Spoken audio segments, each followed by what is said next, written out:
என்னம்மா கல்யாண பத்திரிகையை பார்த்துட்டு இருக்க? நம்ம சைடுல இருந்து அப்பா பத்திரிகை எதுவும் அடிக்கலையேன்னு நினைக்கிறியா? அப்படியெல்லாம் எதுவும் இல்லைம்மா. உனக்காக தான் அப்பா இந்த பத்திரிகை சம்பிரதாயத்தை ஏத்துக்கிட்டாரு. சீர்திருத்தவாதத்துல ரொம்ப பிடிப்பு உள்ளவர் உங்க அப்பா. மந்திரங்கள் சொல்றது, அம்மி மிதிக்கிறது, அருந்ததி பார்க்கறது, இந்த சம்பிரதாயங்கள் எதுவுமே உங்க அப்பாவுக்கு பிடிக்காது. எத்தனையோ கல்யாணங்களை அவர் எளிமையா மேடை போட்டு நடத்தி வச்சிருக்காரு. அதனாலதான் அவர் தனிப்பட்ட முறையில பத்திரிகை எதுவுமே அடிக்கல. அவங்க அடிச்ச பத்திரிகையும் வேண்டான்னு சொல்லல. அவங்க விருப்பப்படி செஞ்சுட்டு போகட்டும்னு அதையும் சந்தோஷமா ஏத்துக்கிட்டாரு.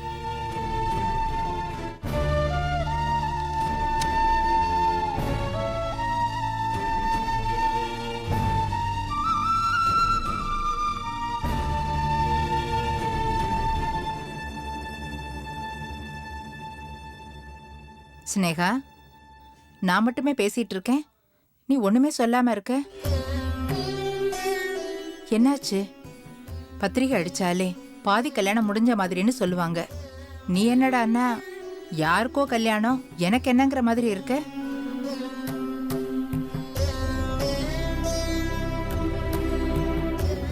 ஸ்னேகா, ஏன் ஒரு மாதிரியா இருக்க?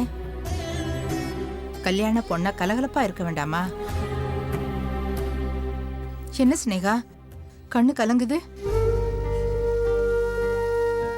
என்னம்மா ஆச்சு உனக்கு? பத்திரிகை அடிச்ச வீட்டுக்கு வந்ததுல இருந்து உன் முகமே சரியில்லை. எதுவா இருந்தாலும் சொல்லு ஸ்னேகா.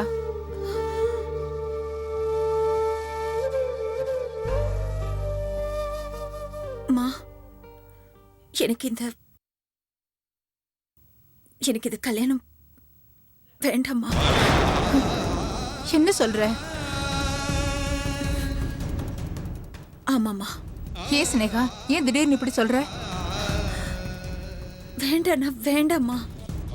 எங்களை விட்டு பிரிஞ்சு போக மனசு இல்லாம இப்படி சொல்றியா? ஐயோ அம்மா, நான் உனக்கு எப்படி புரிய வைப்பேன்? இத பாரு ஸ்னேகா, என்ன பத்தியோ உங்க அப்பாவை பத்தியோ நீ கவலைப்படாத. உங்க அப்பாவை நான் பத்திரமா பாத்துக்கிறேன். கல்யாண தேதி நெருங்க நெருங்க எல்லா பொண்ணுங்களுக்கும் வர்ற பயமும் பதட்டமும் தான் உன்னையும் இப்படி பேச வைக்குது. இல்லம்மா, நீ சொல்ற காரணம் எதுவுமே கிடையாது. மா, இது எப்படியாவது அப்பா கிட்ட சொல்லி மாப்பிள்ளை வீட்டுல எனக்கு இந்த கல்யாணத்துல இஷ்டம் இல்லைன்னு சொல்லிட்டு வந்துட்டு சொல்லுமா. என்ன சொல்ற ஸ்னேகா? நீ ஒண்ணு விளையாடலையே. சீரியஸா தாம்மா சொல்றேன்.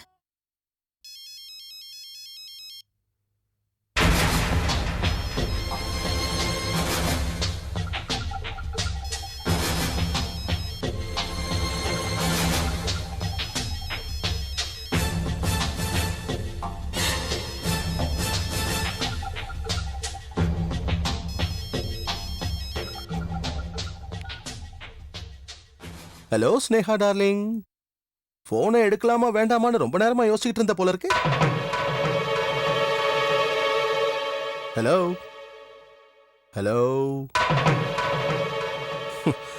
ஹலோ ஸ்னேகா, என்ன நான் பேசுறது கேட்கலையா இல்ல பேசுறதே பிடிக்கலையா?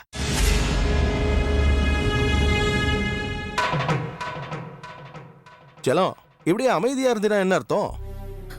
இப்போ உனக்கு என்ன வேணும்? நீ தான் வேணும்.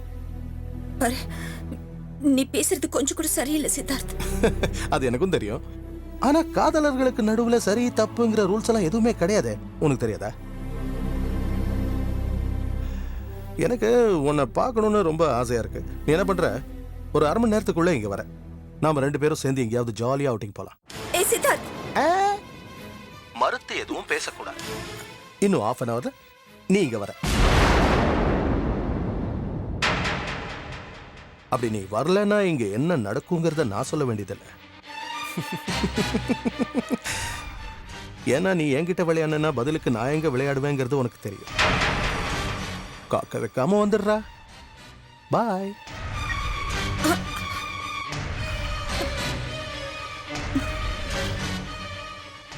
வருவடி தெரியும்.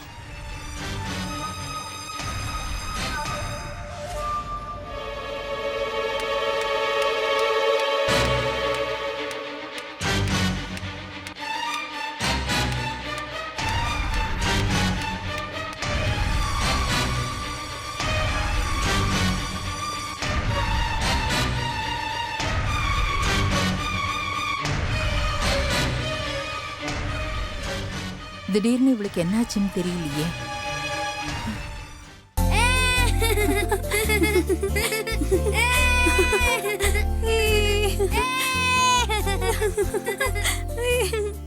அக்கா போதும் போக்கா. அம்மா அப்பா எப்பமா வருவாரு? டேய், அவர் சீக்கிரம் வந்துருவாருடா. அம்மா அப்பா ஏதாவது சாப்பிடுறதுக்கு வாங்கிட்டு வருவாரா? அதெல்லாம் நிறைய வாங்கிட்டு வருவாரு.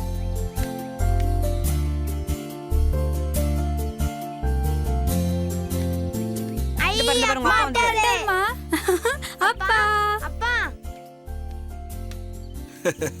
அப்பா ஏய், இதோ பாரு, அப்பா என்ன வாங்கி வந்திருக்கேன் தெரியுமா? பசங்களுக்காக முறுக்கு பாப்கார்ன்லாம் வாங்கி வந்துக்கிறேன். எத்து கூட சாப்பிட்டோம். அம்மா எனக்கு அம்மா எனக்கு ஐயே, ச்சே, என்ன இப்படி அலையுதுங்க? ஏண்டி பிள்ளைங்களே நீ கத்துற குர்ரி. உங்ககிட்ட சொன்னா பாரு, இந்த பாரு எத்துன்னு போயிட்டு அவனுக்கும் கொடுக்கணும். சண்டை போடாம சாப்பிடணும்னா போ போ. சண்டை போடாத சாப்பிடணும்ல அடிச்சிருவேன். இந்த வேற உனக்கு பிடிச்ச எட்டு கடால்பா வேணாந்துக்கிறேன். அப்புறம் இதுல 19,000 ரூபாய் இருக்குது. அதாவது இதெல்லாம் வாங்கி வந்து தெரியுமா? அது போக மிச்சம் பணம் 19,000மா? ஐயோ, இது 19 லட்சமா இருக்க கூடாதா? ஏண்டி இது கட்சிதே பெரிய விஷயம். என்னங்க சொல்றீங்க? வேற என்ன, நம்ம கஷ்டத்துக்காக சத்தியமூர்த்தி ஐயா வீட்டுக்கு போனேன். நான் யதார்த்தமா தாண்டி போனேன். அவரு பேய கண்ட மாதிரி மிரண்டு போட்டாரு. இங்க ஏடா வந்த, போன் பண்ணிட்டு வந்துட வேண்டியதானே அப்படின்னு ஏகத்துக்கு டென்ஷன் ஆயிட்டாரு. பணத்தை கொடுத்து வெட்டி விட்டார். வரேன் சார்னு சொன்னா வராத போன்றாரு. அப்போ அவருக்கு உங்க மேல பயம் இருக்குன்னு சொல்லுங்க. கண்டிப்பா. அப்போ நீ மாசம் மாசம் கையேந்தி நிக்க வேணாம். என்னடி சொல்ற? இனி பிச்சைக்கார மாதிரி அவர் வீட்டு வாசல்ல நின்னுகிட்டு ஐயா தர்மம் பண்ணுங்கன்னு கையேந்திக்கிட்டு நிக்காதீங்க. அப்புறம் பணத்துக்கு நடி பண்றது? ஏங்க மொத்தமா கேளுங்க. சுத்தமா போயிடும். ஏங்க உங்களை பார்த்து அவர் பயந்தாருல? பயந்தாரு. மொத்தமா ஒரு தொகையை கேட்டு பாருங்க, எல்லாம் கொடுப்பாருங்க. உனக்கு மட்டும் எப்படி இந்த மாதிரி யோசனை எல்லாம் வருது? உங்களுக்கு வராம இருக்கிறதுனாலதான் எனக்கு வருது. என்னங்க நல்லா யோசிங்க. எத்தனை லட்சம் கேட்கலான்னு நானும் யோசிக்கிறேன். ஏங்க வாங்க. சரி, நீங்களும் கொஞ்சம் அல்வா சாப்பிடுங்க வாங்க.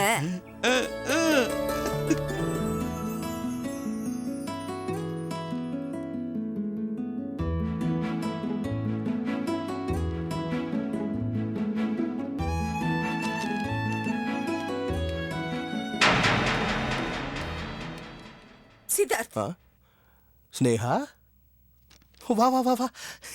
இங்க பாத்தியா, ஒன்னதான் உயிரோவியமா வரைஞ்சிட்டு இருக்கேன். ஏன் என்னை இப்படி கொல்லாம கொள்ற? உனக்கு நான் என்ன கெடுதல் பண்ண? ஏன் என் வாழ்க்கையில இப்படி விளையாடுற? சித்தார்த், இத பாரு, நாம எப்பவும் சின்ன வயசுல பார்த்தோம் பழகணும். அப்படியே போனவன் போயிருக்க வேண்டியதானே? ஏன் திரும்பவும் என் வாழ்க்கையில நீ வந்த?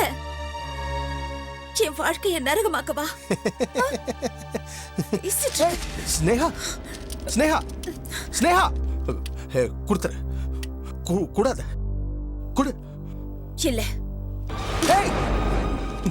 என்ன ஓவியமா வரைஞ்சு என்ன வழியில விழ வச்சியே. ஸ்னேகா, அது வெறும் ஓவியம் இல்ல, என் உயிர். கொடுத்துரு. அதுக்காகத்தான் கிழிக்கிறேன். அப்படியாவது உன் மனசுல இருந்து நான் செத்து போக மாட்டேன் நானுதான். இத பாரு சித்தார்த், இந்த மனித பிறவிங்கிறது ரொம்ப அரிய பிறவி, அபூர்வ பிறவி. சிலருக்கு அது முதல் பிறவி, சிலருக்கு கடைசி பிறவி. இப்படி கடவுளால படைக்கப்பட்ட இந்த சூட்சும உடம்புக்குள்ளதான் மனசுங்கிறது மறைஞ்சிருக்கு. அந்த மனசை இப்படித்தான் வச்சுக்கணும்னு நமக்கு முன்னாடி வாழ்ந்த பெரியவங்க சொல்லிட்டு போயிருக்காங்க. ஆனா நீ அவங்க சொல்லிட்டு போன மாதிரி ஒரு மகானா வாழனாலும் ஒரு மனுஷனா வாழலாம்ல. நீ மனுஷனா கூட இல்ல, ஒரு மிருகம் கூட தன்னோட என சம்மதிச்சாதான் அது கூட பழகுது. ஓரறிவு ஈரறிவு ஜீவன்களும் இப்படிதான் வாழுது. ஆறறிவு படைச்ச மனுஷன் நீ. எப்படி வேணாலும் வாழலாம்னு நினைக்கிறியே? சீ, மனுஷனா நீ?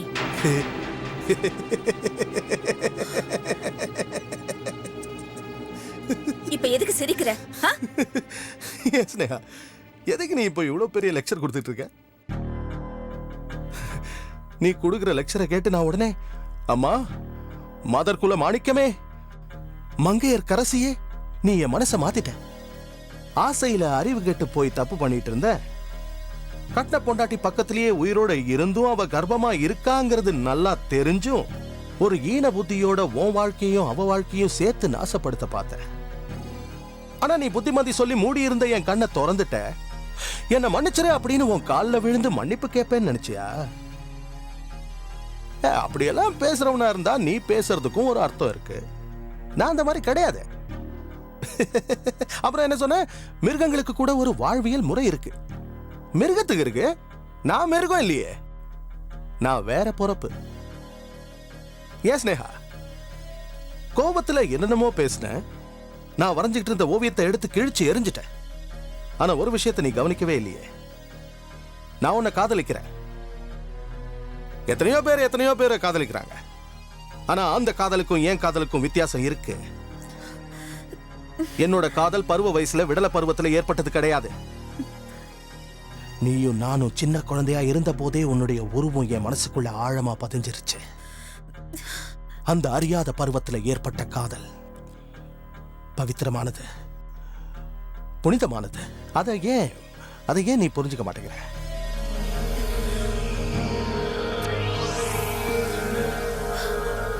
சொல்லு. நான் சொல்றது அத்தனையும் உண்மைங்கிறது உனக்கும் தெரியும். என் காதலை குறைச்சி எடை போடாத. உன் மேல நான் வச்சிருக்கிற காதல் உயர்வானது. காதல் காதல் காதல் நிறுத்துறியா உன் காதல் புராணத்தை? நிறுத்துற? நீ என்ன லவ் பண்றேங்கிறத ஒத்துக்கோ, உடனே என் காதல் புராணத்தை நிறுத்திடுற. என்ன பாக்குற? என்னவோ நான் ஒரு குற்றவாளி மாதிரியே என்ன பாக்குற? நான் உன்னை காதலிக்கிறது தப்புன்னா, மேனகா என் வாழ்க்கையில வரதுக்கு முன்னாடி, அவ சொல்றதையெல்லாம் நீ நம்புறதுக்கு முன்னாடி நீயும் என்ன காதலிச்சுட்டு தானே இருந்த. அது சரியா?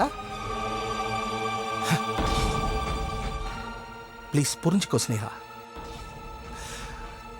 அந்த மேனகா ஒரு நாடகக்காரி. அவ திட்டம் போட்டு சதி செஞ்சு நாம வாழ்க்கையில ஒண்ணு சேரக்கூடாதுங்கிறதுக்காக பொய் சொல்லி என்னென்னமோ பண்ணிட்டு இருக்கா. ஆனா நீ என்ன புரிஞ்சுக்காம, என்ன நம்பாம, அவ சொல்றதை நம்பிக்கிட்டு உட்கார்ந்துட்டு இருக்க. அதுதான் இங்க பிரச்சனையே. நான் உன்னை ஏன் ஸ்னேகா, நான் உன்னை இன்னைக்கு நேத்தா காதலிச்சிட்டு இருக்கேன். நான் உன்னை 20 வருஷமா காதலிச்சிட்டு இருக்கேன். என்னோட காதலோட இந்த உலகத்துல இருக்கிற எவன் காதலையும் கம்பேர் பண்ண முடியாது. இந்த காலத்து பசங்களை நீ என்ன நினைச்சிட்டு இருக்க? உண்மையான லவ் என்னங்கிறது எவனுக்கும் தெரியாது. இவனுங்கெல்லாம் காதலிய சட்டைய மாத்திர மாதிரி மாத்திக்கிட்டு இருக்கானுங்க. ஒருத்தி கிடைச்சா ஒருத்தி, நாளைக்கு இன்னொருத்தி, நாளைக்கு வேற ஒருத்தி, இப்படி மாத்திக்கிட்டு இருக்கிற இந்த காலத்துல நான் உன்னையே நினைச்சுக்கிட்டு உள்ளுக்குள்ள உருகிட்டு இருக்கேன். நீ பேசுறதா இருந்தா உன்னையும் என்னையும் பத்தி, நம்ம வாழ்க்கையை பத்தி மட்டும் பேசு. நடுவுல அந்த மேனகாவை பத்தி பேசாத. பாரு சித்தார்த், நீ செய்யற தவற நியாயப்படுத்தி பேசாத. என் கல்யாணத்துக்கு பத்திரிகையில அடிச்சிட்டாங்க. வர வெள்ளிக்கிழமை எனக்கும் சுந்தரபாண்டியனுக்கும் கல்யாணம். ப்ளீஸ் சித்தார்த், உன் மனசு நீ மாத்திக்கோ. என் மேல நீ வச்சிருக்கிறது காதல் இல்ல, அது அது கண்மூடித்தனமான வெறித்தனம். அத காதல்னு சொல்லி காதலை கொச்சப்படுத்தாத. என்ன மறந்துடு ப்ளீஸ். நீ இறந்துறேன்னு வேணா சொல்லுமா, அது ஒருவேளை நடக்கும். ஆனா என்ன மறந்துறேன்னு சொல்லாத. அது என்னைக்கும் நடக்காது ஸ்னேகா. உனக்கு கல்யாண பத்திரிக்கை அடிச்சிருக்கிற விஷயத்தை மறந்துரு. சுந்தரபாண்டியனுக்கும் உனக்கும் தான் கல்யாணம் நடக்க போகுதுங்கிற எண்ணம் உன் மனசுல இருந்தா அதை அழிச்சிடு. ஏன்னா அது நடக்காது.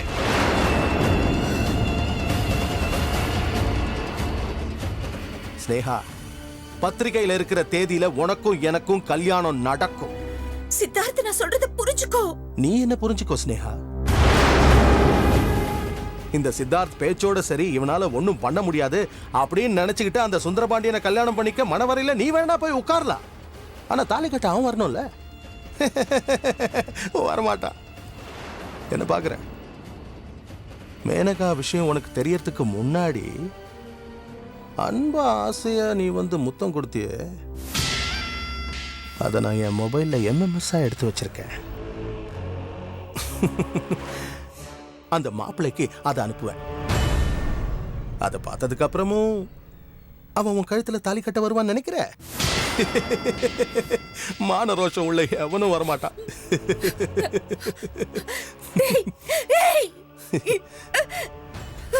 ஏன் ஏன் ஏன் இங்க பாரு, உனக்கு கல்யாணம் கண்டிப்பா நடக்கும் என் கூட. ஓகே, அதுக்கு தயாரா இரு. நல்ல மூட்ல இருந்த நீ வந்து நான் ஜாலியா அவுட்டிங் போலான்னு நினைச்சேன். ஆனா நீ வரும்போதே டென்ஷன்ல ஓவியத்தெல்லாம் கிழிச்சு போட்டு இப்ப பாரு, நீயும் நல்ல மூட்ல இல்ல, எனக்கும் வெளியே போக மனசு இல்ல. நீ ஒண்ணு பண்ணிச்சலும், வீட்டுல போய் ரெஸ்ட் எடு, நல்லா தூங்கு. நம்ம கல்யாணத்தை பத்தியே யோசி, என்னை பத்தியே அதிகமா நினைச்சிட்டு போ. போடா கண்ணு.